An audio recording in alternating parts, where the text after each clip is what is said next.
এই বাচ্চার এদিকে আসো, তোমাদের কাজ শেষ, টাকা নিয়ে যাও। এই নাও তোমার 1,000। এই নাও তোমার 1,000। তোমাদের সাথে ওই ছেলেটা ছিল, ওই ছেলেটা কোথায়? ও ওভার টাইম করছে, ওনাকে ওভার টাইমের টাকা দিয়ে হজে যাবে। ওভার টাইমের টাকা দিয়ে হজে যাবে? চল তো দেখি। আচ্ছা চলেন। কিরে রাব্বি, বাসায় যাবি না? না মালিক, আমি ওভার টাইম করছি। ওভার টাইম করে কি করবি? ওভার টাইমের টাকা দিয়ে আমি হজে যাব। হজ করা কি এত সহজ? দেখ আমাদের কাছে কত টাকা, তাই তো আমরা হজ করতে পারি না। মালিক আমি জানি এটুকু টাকা দিয়ে কিছু করা যায় না, কবুল করার মালিক তো আল্লাহ, আমি চেষ্টা চালিয়ে যাচ্ছি। আচ্ছা, আমিও দেখছি, আয় আমার সাথে। আসসালামু আলাইকুম মালিক। ওয়ালাইকুম সালাম। কে রাব্বি, এতদিন কোথায় ছিলি? কাজ কাম করা লাগে না?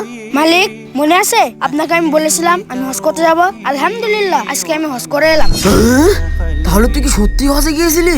আর মালিক শুধু টাকা থাকলেই হয় না, নিয়ত ঠিক থাকা লাগে। আর আল্লাহ যাকে কবুল করে সেই হজ করতে পারে। ভিডিওটি ভালো লাগলে সাবস্ক্রাইব করবেন।